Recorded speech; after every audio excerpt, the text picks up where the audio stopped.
The Picture in the House. Written by H.P. Lovecraft. Searchers after horror haunt strange, far places. For them are the catacombs of Ptolemais, and the carven mausolea of the nightmare countries.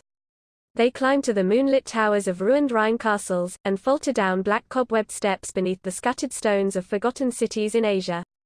The haunted wood and the desolate mountain are their shrines, and they linger around the sinister monoliths on uninhabited islands. But the true epicure in the terrible, to whom a new thrill of unutterable ghastliness is the chief end and justification of existence, esteems most of all the ancient, lonely farmhouses of backwoods New England, for there the dark elements of strength, solitude, grotesqueness, and ignorance combine to form the perfection of the hideous. Most horrible of all sights are the little unpainted wooden houses remote from traveled ways, usually squatted upon some damp, grassy slope or leaning against some gigantic outcropping of rock. 200 years and more they have leaned or squatted there, while the vines have crawled and the trees have swelled and spread. They are almost hidden now in lawless luxuriances of green and guardian shrouds of shadow, but the small paned windows still stare shockingly, as if blinking through a lethal stupor which wards off madness by dulling the memory of unutterable things. In such houses have dwelt generations of strange people, whose like the world has never seen. Seized with a gloomy and fanatical belief which exiled them from their kind, their ancestors sought the wilderness for freedom. There, the scions of a conquering race indeed flourished, free from the restrictions of their fellows, but cowered in an appalling slavery to the dismal phantasms of their own minds. Divorced from the enlightenment of civilization, the strength of these Puritans turned into singular channels, and in their isolation, morbid self-repression, and struggle for life with relentless nature, there came to them dark furtive traits from the prehistoric depths of their cold northern heritage. By necessity practical and by philosophy stern, these folk were not beautiful in their sins. Erring as all mortals must, they were forced by their rigid code to seek concealment above all else, so that they came to use less and less taste in what they concealed. Only the silent, sleepy, staring houses in the backwoods can tell all that has lain hidden since the early days, and they are not communicative, being loath to shake off the drowsiness which helps them forget. Sometimes one feels that it would be merciful to tear down these houses, for they must often dream. It was to a time-battered edifice of this description that I was driven one afternoon in November, 1896, by a rain of such chilling copiousness that any shelter was preferable to exposure. I had been traveling for some time amongst the people of the Miskatonic Valley in quest of certain genealogical data, and from the remote, devious, and problematical nature of my course, had deemed it convenient to employ a bicycle despite the lateness of the season. Now I found myself upon an apparently abandoned road, which I had chosen as the shortest cut to Arkham, overtaken by the storm at a point far from any town, and confronted with no refuge save the antique and repellent wooden building which blinked with bleared windows from between two huge leafless elms, near the foot of a rocky hill. Distant though it was, from the remnant of a road, the house none the less impressed me unfavorably the very moment I espied it. Honest, wholesome structures do not stare at travelers so slyly and hauntingly, and in my genealogical researches I had encountered legends of a century before, which biased me against places of this kind. Yet the force of the elements was such as to overcome my scruples, and I did not hesitate to wheel my machine up the weedy rise to the closed door which seemed at once so suggestive and secretive. I had somehow taken it for granted that the house was abandoned, yet as I approached it I was not so sure, for though the walks were indeed overgrown with weeds, they seemed to retain their nature a little too well to argue complete desertion. Therefore instead of trying the door I knocked, feeling as I did so a trepidation I could scarcely explain. As I waited on the rough, mossy rock which served as a doorstep, I glanced at the neighboring windows and the panes of the transom above me, and noticed that although old, rattling, and almost opaque with dirt, they were not broken. The building, then, must still be inhabited, despite its isolation and general neglect. However, my rapping evoked no response, so after repeating the summons I tried the rusty latch and found the door unfastened. Inside was a little vestibule with walls from which the plaster was falling, and through the doorway came a faint but peculiarly hateful odor. I entered, carrying my bicycle, and closed the door behind me. Ahead rose a narrow staircase, flanked by a small door probably leading to the cellar, while to the left and right were closed doors leading to rooms on the ground floor. Leaning my cycle against the wall I opened the door at the left, and crossed into a small low-ceiled chamber, but dimly lighted by its two dusty windows, and furnished in the barest and most primitive possible way. It appeared to be a kind of sitting room, for it had a table and several chairs, and an immense fireplace above which ticked an antique clock on a mantel. Books and papers were very few, and in the prevailing gloom I could not readily discern the titles. What interested me was the uniform air of archaism as displayed in every visible detail. Most of the houses in this region one had found rich in relics of the past, but here the antiquity was curiously complete, for in all the room I could not discover a single article of definitely post-revolutionary date. Had the furnishings been less humble, the place would have been a collector's paradise. As I surveyed this quaint apartment, I felt an increase in that aversion first excited by the bleak exterior of the house. Just what it was that I feared or loathed, I could by no means define, but something in the whole atmosphere seemed redolent of unhallowed age, of unpleasant crudeness, and of secrets which should be forgotten. I felt disinclined to sit down, and wandered about examining the various articles which I had noticed. The first object of my curiosity was a book of medium size lying upon the table and presenting such an antediluvian aspect that I marveled at beholding it outside a museum or library. It was bound in leather with metal fittings, and was in an excellent state of preservation, being altogether an unusual sort of volume to encounter, in an abode so lowly. When I opened it to the title page my wonder grew even greater, for it proved to be nothing less rare than Pigafetta's account of the Congo region, written in Latin from the notes of the sailor Lopez and printed at Frankfurt in 1598. I had often heard of this work, with its curious illustrations by the brothers de Brie, hence for a moment forgot my uneasiness in my desire to turn the pages before me. The engravings were indeed interesting, drawn wholly from imagination and careless descriptions, and represented Negroes with white skins and Caucasian features, nor would I soon have closed the book had not an exceedingly trivial circumstance upset my tired nerves and revived my sensation of disquiet. What annoyed me was merely the persistent way in which the volume tended to fall open of itself at plate 12, which represented in gruesome detail a butcher's shop of the cannibal Anziques. I experienced some shame at my susceptibility to so slight a thing, but the drawing nevertheless disturbed me, especially in connection with some adjacent passages descriptive of Anzique gastronomy. I had turned to a neighboring shelf and was examining its meager literary contents. An 18th-century Bible, a Pilgrim's Progress of like period, illustrated with grotesque woodcuts and printed by the almanac maker Isaiah Thomas, the rotting bulk of Cotton Mather's Magnalia Christi Americana, and a few other books of evidently equal age, when my attention was aroused by the unmistakable sound of walking in the room overhead. At first astonished and startled, considering the lack of response to my recent knocking at the door, I immediately afterward concluded that the walker had just awakened from a sound sleep, and listened with less surprise, as the footsteps sounded on the creaking stairs. The tread was heavy, yet seemed to contain a curious quality of cautiousness, a quality which I disliked the more because the tread was heavy. When I had entered the room I had shut the door behind me. Now, after a moment of silence during which the walker may have been inspecting my bicycle in the hall, I heard a fumbling at the latch and saw the paneled portal swing open again. In the doorway stood a person of such singular appearance that I should have exclaimed aloud but for the restraints of good breeding. Old, white-bearded, and ragged, my host possessed a countenance and physique which inspired equal wonder and respect. His height could not have been less than 6 feet, and despite a general air of age and poverty he was stout and powerful in proportion. His face, almost hidden by a long beard which grew high on the cheeks, seemed abnormally ruddy and less wrinkled than one might expect, while over a high forehead fell a shock of white hair little thinned by the years. His blue eyes, though a trifle bloodshot, seemed inexplicably keen and burning. But for his horrible unkemptness the man would have been as distinguished-looking as he was impressive. This unkemptness, however, made him offensive despite his face and figure.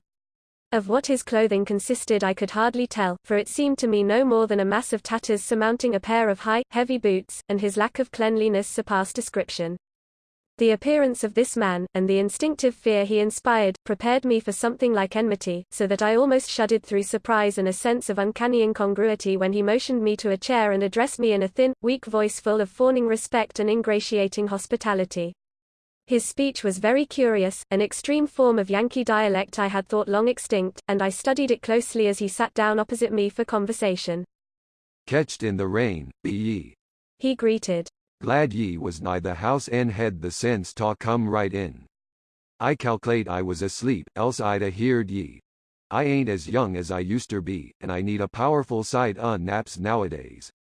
Travelin' fur. I hain't seed many folks long this rud since they tuck off the Arkham stage." I replied that I was going to Arkham, and apologized for my rude entry into his domicile, whereupon he continued. "Glad to see ye, young sir. New faces is scarce around here, and I hain't got much to cheer me up these days. Guess you hail from Boston, don't ye?" I never been thar, but I can tell a town man when I see him. We had one fair district schoolmaster in '84, but he quit suddent and no one never heard on him since. Here the old man lapsed into a kind of chuckle, and made no explanation when I questioned him. He seemed to be in an aboundingly good humor, yet to possess those eccentricities which one might guess from his grooming.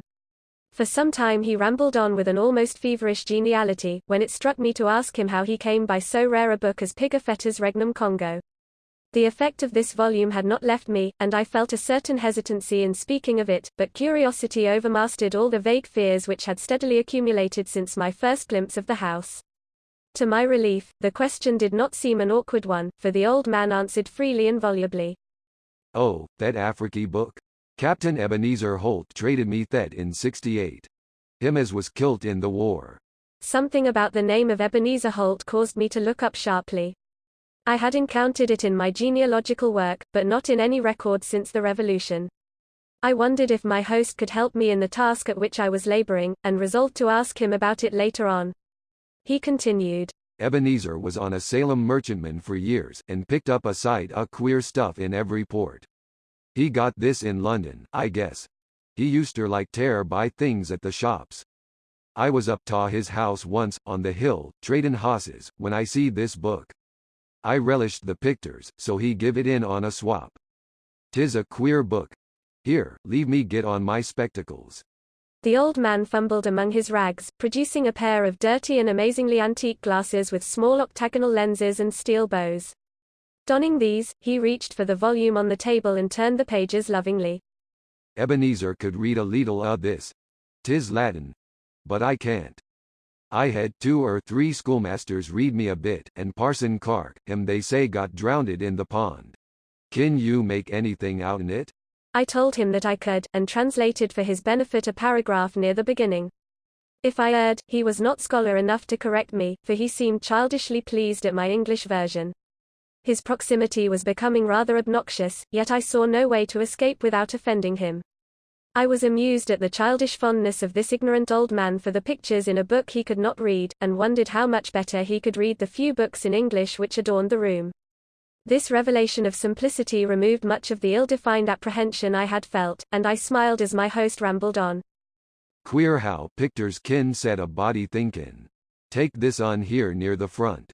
Have you ever seed trees like that, with big leaves a-floppin' over and down? And them men. Them can't be niggers. They do beat all. Kinder like Injuns, I guess, even ef they be in Afriky. Some o' these here critters looks like monkeys, or half monkeys and half men, but I never heard o' nothing like this un. Here he pointed to a fabulous creature of the artist, which one might describe as a sort of dragon with the head of an alligator. But now I'll show ye the best un. Over here nigh the middle. The old man's speech grew a trifle thicker and his eyes assumed a brighter glow, but his fumbling hands, though seemingly clumsier than before, were entirely adequate to their mission. The book fell open, almost of its own accord and as if from frequent consultation at this place, to the repellent 12th plate showing a butcher's shop amongst the Anzique cannibals. My sense of restlessness returned, though I did not exhibit it. The especially bizarre thing was that the artist had made his Africans look like white men. The limbs and quarters hanging about the walls of the shop were ghastly, while the butcher with his axe was hideously incongruous. But my host seemed to relish the view as much as I disliked it. What do ye think o' this? Ain't never see the like hereabouts, eh? When I see this I telled Ebenezer Holt, that's southern to stir ye up and make blood tickle. When I read in scripter about slayin', like them Midianites was slew, I kinder think things, but I ain't got no picter of it. Here a body kin see all they is to it. I s'pose 'tis sinful, but ain't we all born and livin' in sin? That feller being chopped up gives me a tickle every time I look at him. I have to keep lookin' at him. See where the butcher cut off his feet?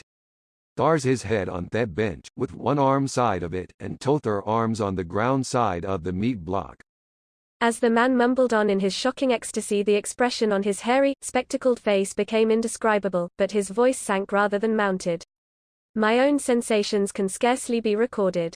All the terror I had dimly felt before rushed upon me actively and vividly, and I knew that I loathed the ancient and abhorrent creature so near me with an infinite intensity.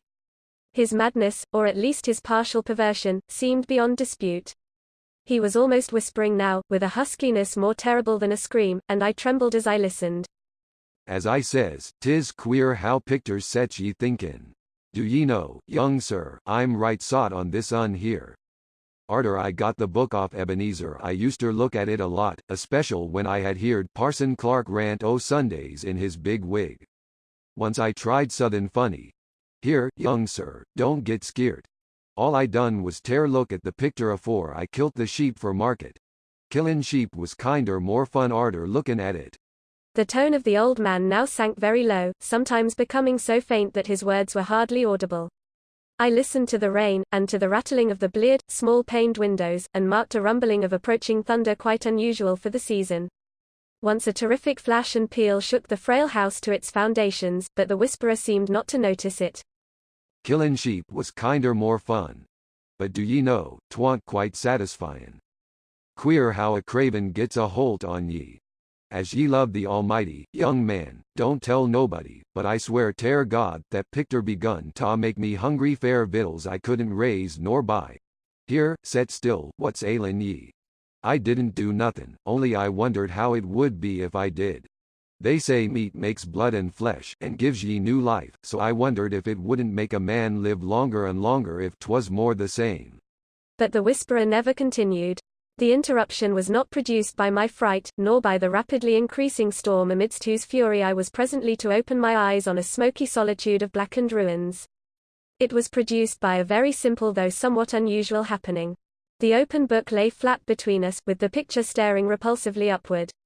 As the old man whispered the words, "More the same," a tiny spattering impact was heard, and something showed on the yellowed paper of the upturned volume. I thought of the rain and of a leaky roof. But rain is not red. On the butcher's shop of the Anzique cannibals a small red spattering glistened picturesquely, lending vividness to the horror of the engraving. The old man saw it, and stopped whispering even before my expression of horror made it necessary, saw it and glanced quickly toward the floor of the room he had left an hour before. I followed his glance, and beheld just above us on the loose plaster of the ancient ceiling a large irregular spot of wet crimson which seemed to spread even as I viewed it. I did not shriek or move, but merely shut my eyes. A moment later came the titanic thunderbolt of thunderbolts, blasting that accursed house of unutterable secrets and bringing the oblivion which alone saved my mind.